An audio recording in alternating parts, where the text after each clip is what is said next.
Okay, so we are back. We did the melee easiest to hardest tier list, and now we're going to do the ranged tier list for difficulty, but we're going to add that onto the melee tier list that we already did. So we can create one big tier list of the easiest to hardest DPS specs in the game. So we'll start with the Demonology Warlock, which I do think is a little daunting to people at first.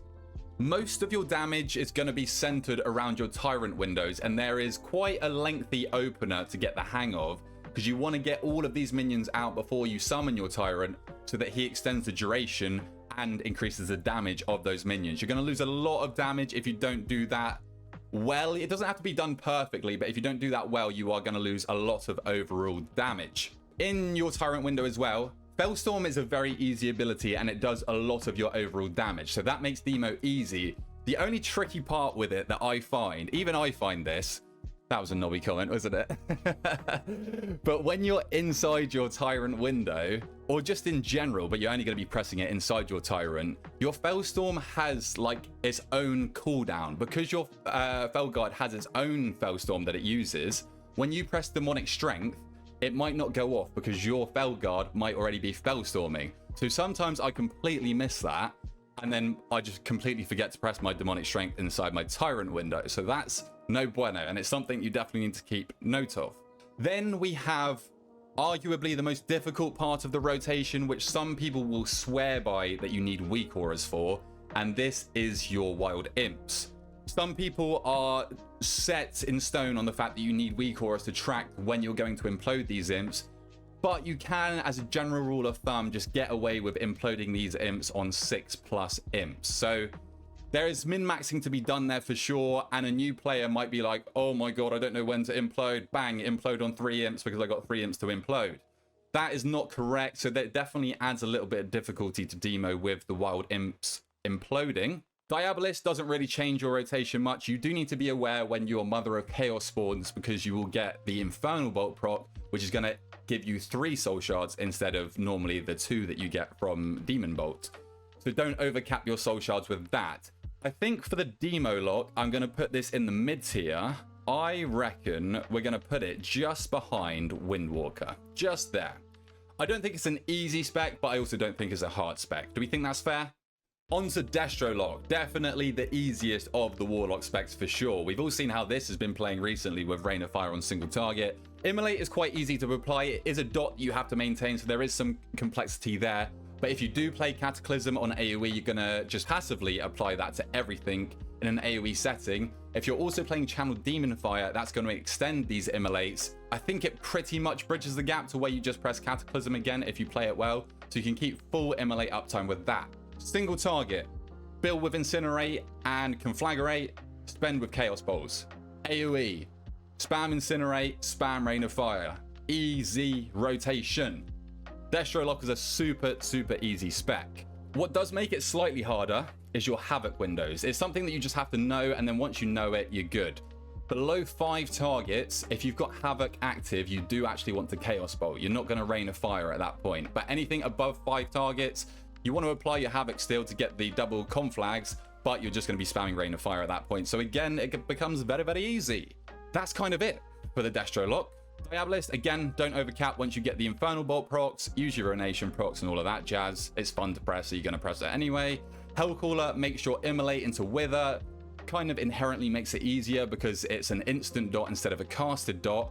And then basically every other Malevolence cooldown you're going to pair up with your Infernal window. So for the Destruction Warlock, I am going to place this one near the top of the easiest right there.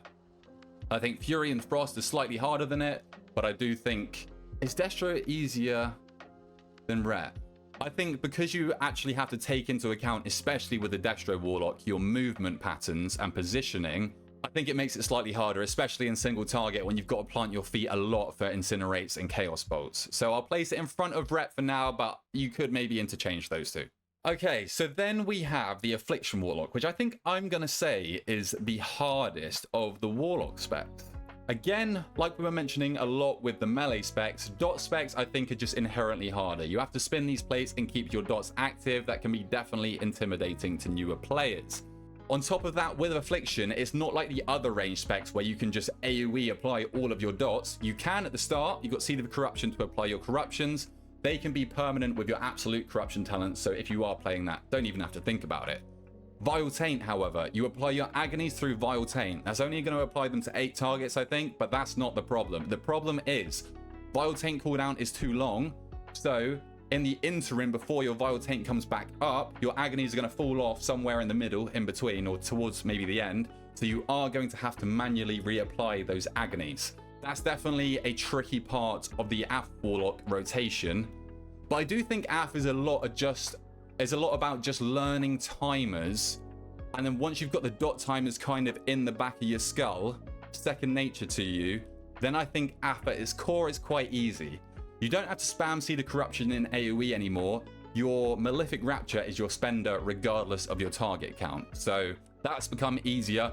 There is a bit of min-maxing with Aff. You can min-max with shard sniping, so you can apply your UA to targets that are dying and then drain soul, and you get 2 soul shards out of that. That's really going to help your soul shard economy, so there is room for flair there, and without doing that, you might become a little starved on soul shards, especially if you're going from pack to pack. You don't want to be going into a fresh pack with no soul shards, because you're not going to be able to get all your dots out, and that is going to feel awful. Hellcaller replaces your corruption with Wither, so nothing changes there, still an instant dot, and then you just want to line up your Malevolence with every Soul Rot window, which is every 1 minute, and then that will naturally line up with your 2-minute Dark Glare as well. I'm going to place Aff in the mid tier still, but it's going to be closer to the harder tier, okay? I still don't think it's hard. I think once you've got the dot timers down, I think you're going to be chilling. Most of your damage is still coming from Malefic Rapture, so get your dots out and then spam that and you're Gucci. Okay, so that is Warlock done. On to the Mage specs.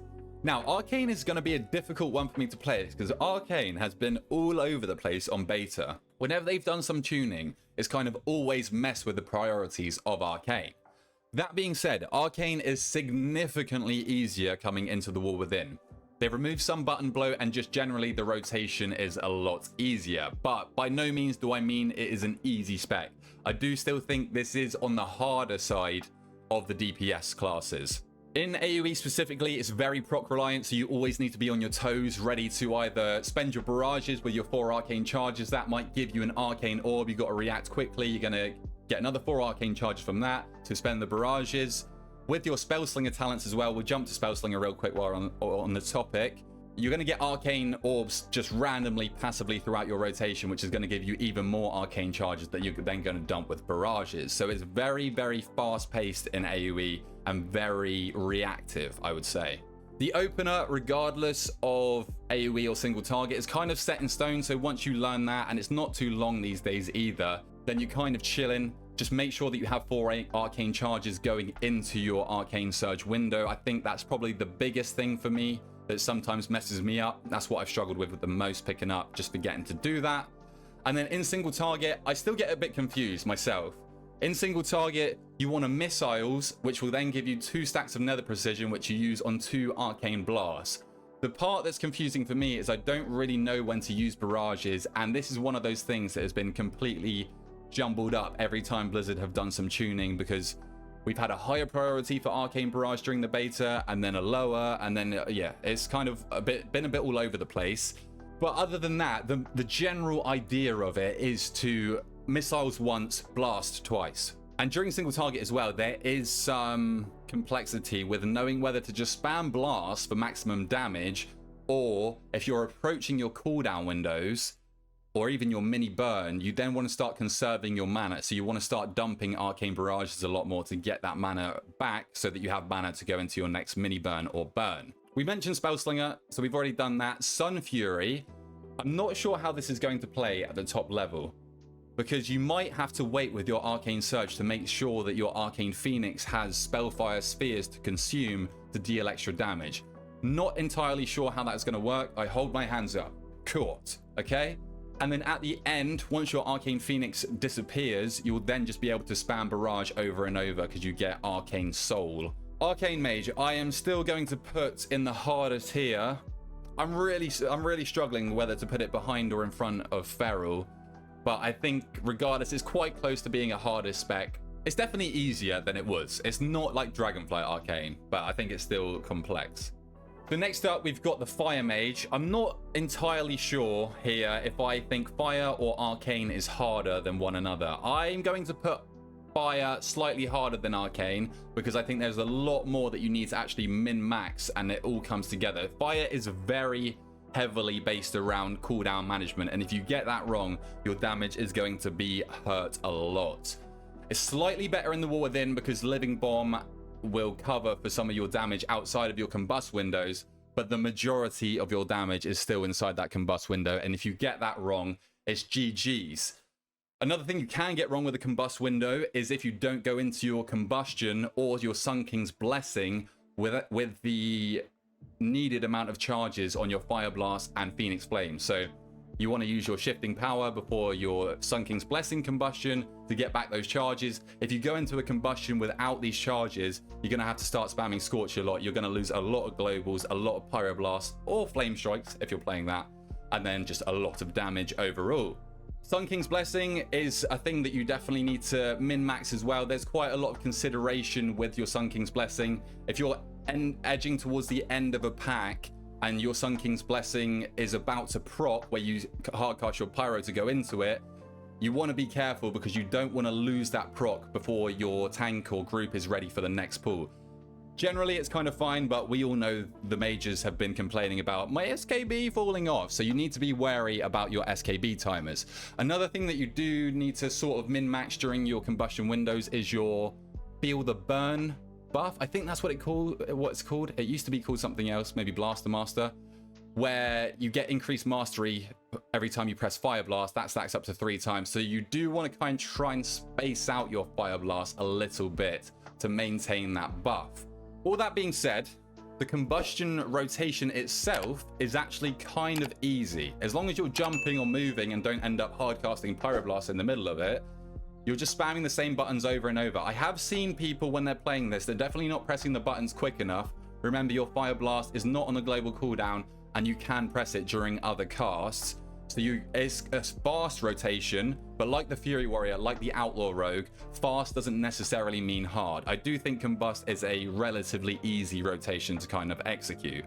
What's the Frostfire Mage gives you a lot more instant crits, so that kind of just completely smooths out the rotation, to be honest. It means you get more crits, more Sun King's Blessings, and then also you get back into your combustion quicker. So I think Frostfire in general just kind of makes fire a little bit easier and smoother to play in that sense. It also gives you more mobility, so let's not forget that. And then with Sun Fury, same for Arcane. Not exactly sure how this plays at the top level. I don't know if you need to delay your combustion to make sure that you've got maximum Spellfire Spheres going into your combustion, so your Phoenix does more damage. Not too sure. And then once your Phoenix does expire, remember that you can just spam your Pyroblast or Flame Strike at the end over and over. You don't have to press anything else in between. I'm going to place Fire in the harder tier right next to Arcane. I think these can just be swapped out. Like, Fire is easier to pick up at a base level, but Arcane is harder, and then Fire is harder to min-max, but Arcane might be easier to min-max. Yeah, I don't know. Those two are very, very close to each other, but they are both hard specs to play. Last up, for the Mage specs, which I think is definitely the easiest. Yeah, no questions asked. It is the easiest of the Mage specs. We have the Frost Mage. The complex part that might daunt, is that word? Daunt a few people learning Frost Mage is the shatter mechanic. Basically, you want to freeze your targets before you send your biggest hitters into the frozen target, because that's going to explode for extra critical damage. For example, with your Glacial Spike, you always want to flurry just after your Glacial Spike, because your flurry is going to hit the mob first before your Glacial Spike. Flurry makes the target act as if it was frozen, so your Glacial Spike is going to shatter into the target and deal extra critical strike damage. So that's the main thing that you have to understand with the Frost Mage. This is very relevant in the opener as well. The opener is a long sequence because you need to Cone of Cold to reset your Frozen Orb and Comet Storm. So it goes on for a little bit too long, but with your Comet Storm, make sure that you're Frost Novering every single Comet Storm, because then all the targets are going to be frozen, and your Comet Storm is big damage, is going to shatter and deal extra crit damage from your Comet Storm. Apart from that, spam Ice Lance and spam Frostbolt. Spam Ice Lance when you get your Fingers of Frost procs. When your Ice Lance lights up, that's the only time you really want to press it, unless you've just flurried. and then fill with Frostbolt. So it's generally pretty simple after that. For the Spellslinger, for the Frost Mage, all that really changes, your shifting power does become like a mini cooldown because it guarantees a Splinter Storm, but that's not that big of a deal. But your Frozen Orb will reset. Basically, just send your Frozen Orb on its reset because it's going to deal extra damage and you want to get it on cooldown ASAP. For the Frostfire Mage, there is probably some min-maxing to do. You get instant Frostfire Bolts, which replace your Frostbolt, and that will guarantee you max stacks of your Frostfire Mastery and also refresh the duration. So as long as you're not overcapping on these Frostfire empowerments, then you can kind of try and long out your Frostfire empowerment so that you can maximize 6 stacks of your Frostfire Mastery. Very min-maxy, but it is something to think of. The rest of it kind of plays itself. So for the Frost Mage, I'm going to put the Frost Mage in the easier tier. I think Frost Mage is quite easy to execute once you get the hang of Shatter. Time to see if he has a bias. Well, I guess it is time for Beast Mastery Hunter, isn't it? Shall I upset people with this one? We all know that Beast Mastery is one of the easiest specs in the game. That is coming as a shock to nobody. But is BM the easiest spec in the game? I think most people would jump to the conclusion and be like, yes, unquestionably, BM is the easiest spec in the game.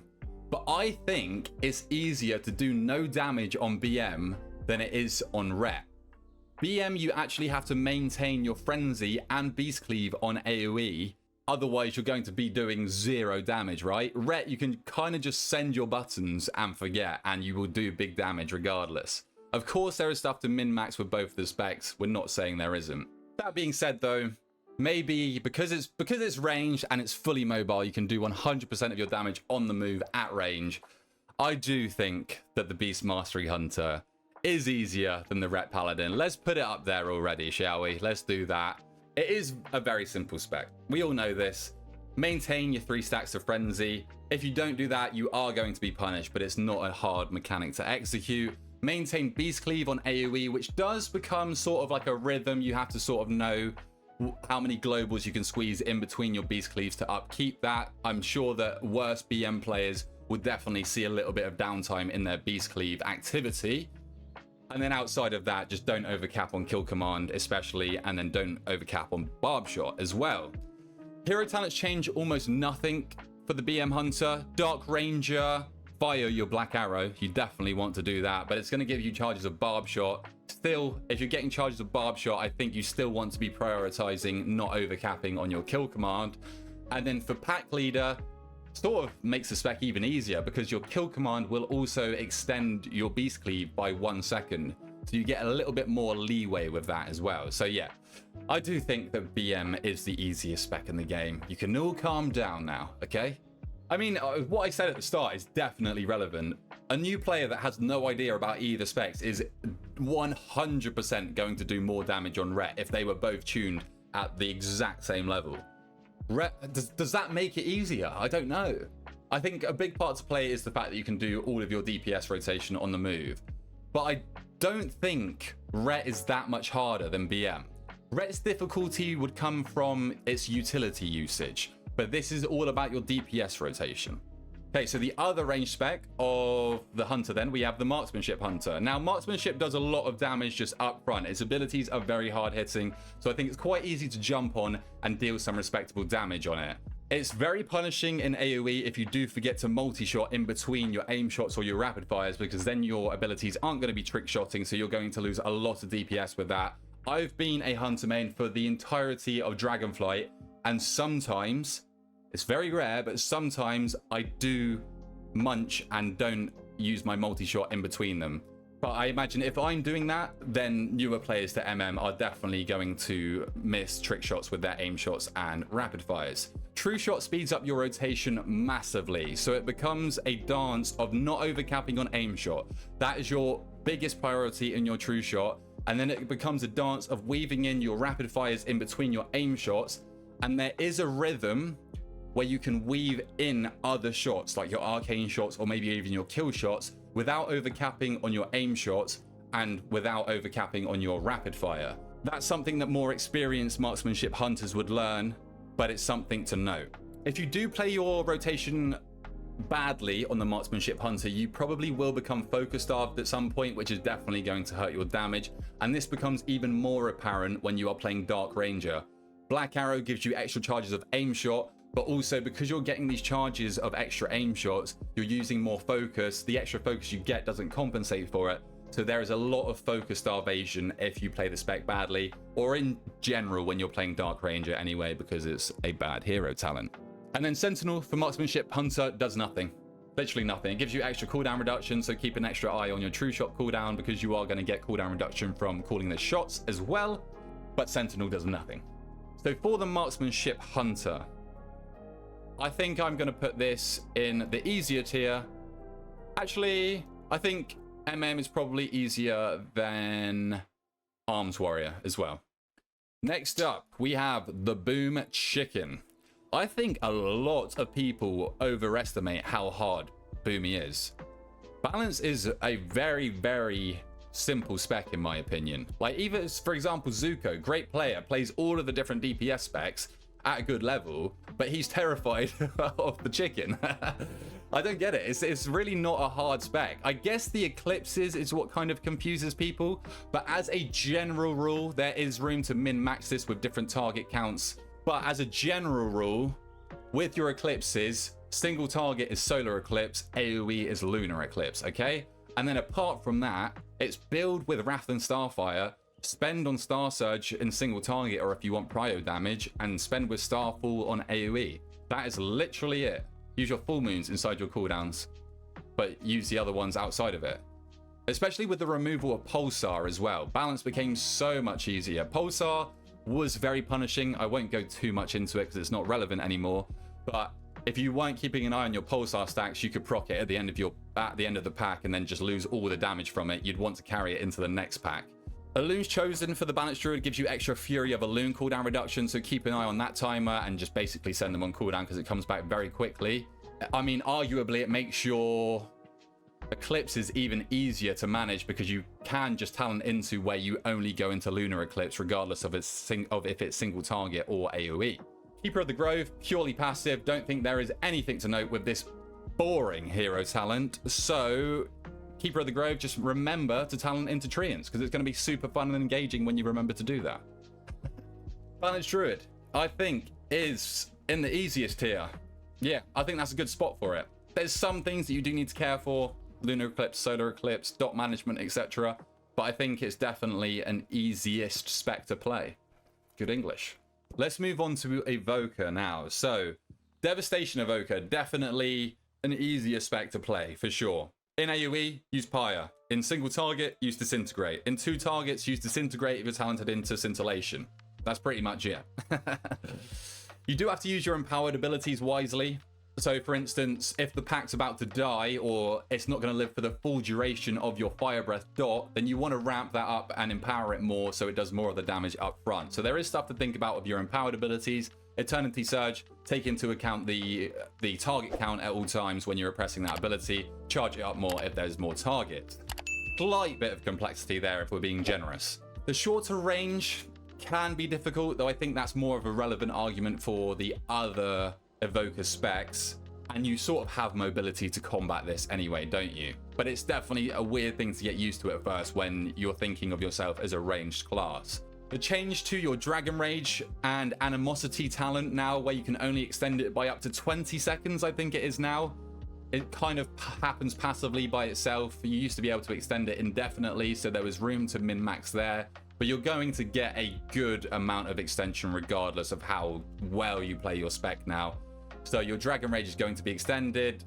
That's made the spec easier, I guess. Scale Commander doesn't change much for Devastation Evoker because the Mass Disintegrate buff stacks, so you don't need to weave in a Disintegrate in between your empowered abilities. Just make sure that you don't Deep Breath off the edge. Then we have the Flame Shaper. Again, we're being generous here, but it adds a slight bit of depth to your class or spec. You are going to take a different talent now that leaves a dot after your Living Flame, but basically the main aim of this is just to get all of your dots active on the target before you press Engulf. Engulf's an instant ability, so just save it and press it. So for the Devastation Evoker, it's a very, very easy spec. It's going in the easiest tier. Let's put this there, I think. So, the augmentation, very easy at its base rotation. What, maybe 80% of your rotation is using Eruption? The other 20% is min-maxing your Ebb and Might uptime with your empowered upheavals, fire breaths, etc. So there is a bit of complexity to that, and you will notice a good org from a bad org. But it's kind of hard to rank for this tier list because I haven't really included utility usage in this tier list as a whole, though I think that's kind of just default to the org's rotation. Better orgs will use their upheavals at the correct time to actually interrupt mobs at the same time as doing damage and extending their Ebb and Might windows. And then the complexity from org comes from being a utility bot. Emphasis on bots. For whatever reason, augmentation evokers really like to make a meal out of their Breath of Eon's cooldown. Just pair it up with other DPS's cooldowns. It's easy. I don't know why, but orgs just seem to make that out to be so much harder than it is. You're pressing one button. Okay, you have to aim it. Forgive me. Most orgs are going to be using weak auras anyway, and you even have a sense power buff now, don't you? So you don't even necessarily need the weak aura. I think the weak aura would make it a lot easier, but just press that button when your teammates are doing their damage. You do have to maintain prescience, which I guess you could class as a dot or a hot, something that you do have to keep track of, but I feel like the timer for prescience has been extended. I don't know, did they bake the tier set into Org's talents or something like that? When I played Org on the beta, it felt very, very easy to keep prescience up on 2 targets, and you might be able to min-max and place a third one on your tank, or maybe you have to sort of rotate it with your other 2 DPS. Scale Commander gives you, yourself, more damage, but it's kind of passive. It happens throughout your rotation. You're going to get your bombardments, and you're also going to get your mass eruptions. Like we said, eruption is all of your rotation. So you're going to get that damage passively. And then Chrono Warden doesn't change much as far as I'm aware. Okay, I haven't played it too much because if I'm playing Org, I want to try and do as much damage as I can. I don't care for the support role at all. Maybe you'd Chrono Flame more because that does get a significant buff, but you do get passive Chrono Flames from your empowered abilities. And now your Tip the Scales does also become a team buff. So maybe there's some complexity to when you actually send your Tip the Scales. Maybe you want to send that at times with your party's cooldowns, so maybe you have to pair it up with your Breath of Eons. I don't know. But for the most part, I think Org is a very easy spec, with room to min-max for you Org mains out there that are going to cry about it. So I'm not going to put this in the easiest. I know a lot of you would do that. I know Org mains would put it as the hardest tier. I'm going to put Org in the easier tier. There is some complexity, and it's a very unique spec, so newer players might struggle with getting the most out of this spec.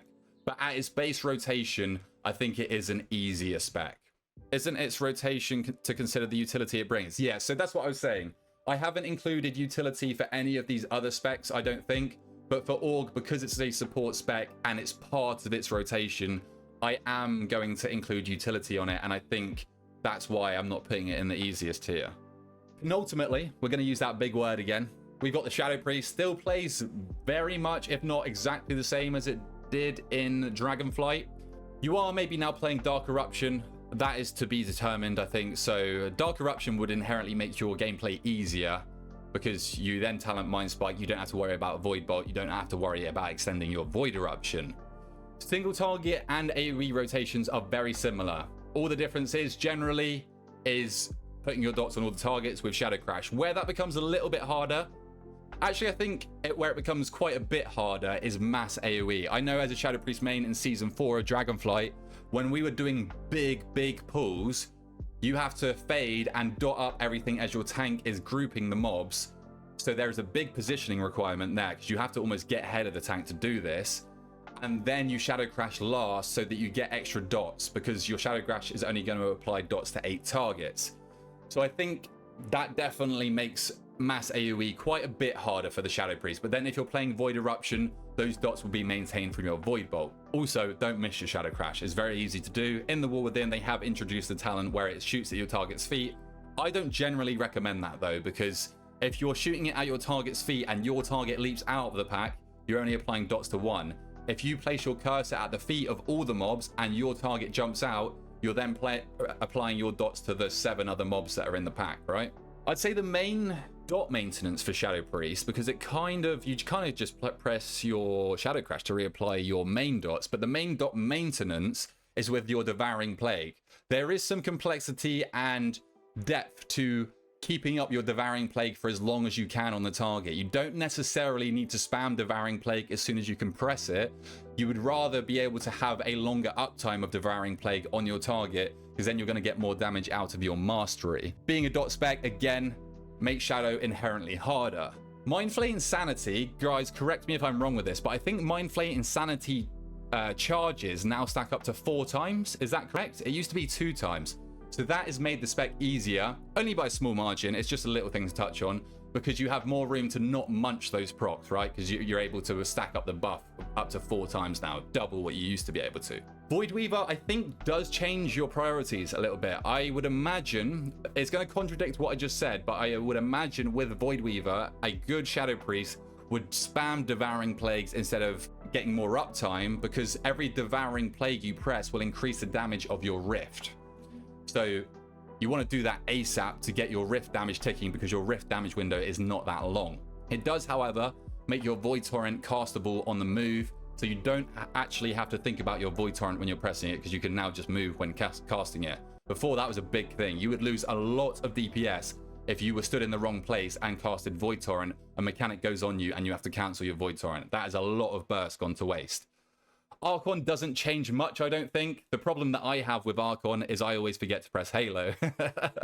So that's my hero talent just gone to waste. But as long as you're pressing Halo, Archon's pretty easy and doesn't change anything. Oh, I did miss one big thing with the Shadow Priest. It's very, very priority based. You always want to be keeping your Mind Blast not overcapping, and also if you're playing Void Eruption, you definitely don't want your Void Bolt overcapping as well. So that's 2 charges right there that you don't want to overcap on, and you've got to weave everything else in between. So it's a very, very priority based system, which I do think makes the spec harder. I'm going to put Shadow Priest in the mid tier.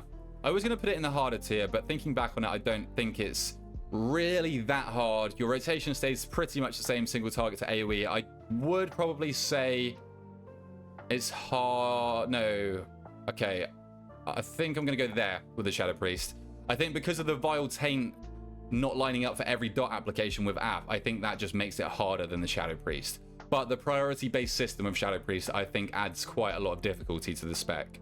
Last up, we have the Elemental Shaman, which I think is a very hard spec. The Lightning build, don't get me wrong, very easy. The Lightning build is very easy now that Ice Fury is gone. There's quite a lot to upkeep with your Ice Fury electrified shocks in Dragonflight, but that's gone. Fire build is much harder. You have a lot of Flame Shock maintenance with the Fire build, made easier with the recent Liquid Magma Totems changes, but you do have to maintain your Flame Shocks because you're going to lose a lot of damage through Lava Burst, and also if you get those Ascendance procs, you're just losing out on Lava Burst damage passively from that. Every single button you press on the Elemental Shaman feels like it impacts the next button, which I think is the hard part. Master of the Elements is a big thing. You're going to have to weave in your Lava Burst to buff up your hardest hitting abilities, but in some cases you might not do that. So in AoE, mass AoE, you might not do that because it might just be more beneficial to get the Earthquake out and then build up resource generation as much as you can quickly so that you can get another Earthquake out.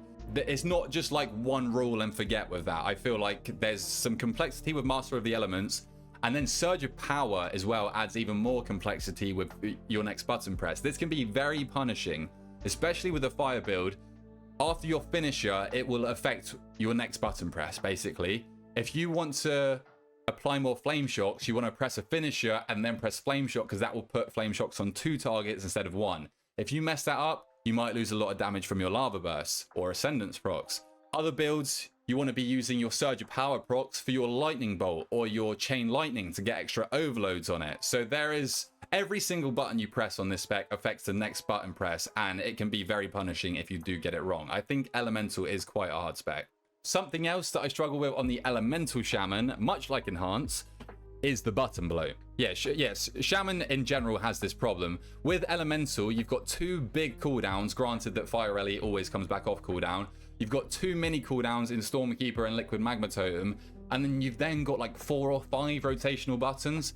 This is one of the few specs I actually cannot fit all of my abilities onto my bars, and I have to like make up other keybinds that I wouldn't normally use for a rotational keybind to just compensate for Ellie's amount of keybinds. So there is a lot going on, a lot of button presses. All of these button presses affect your next button press. I think, yeah, it's tough.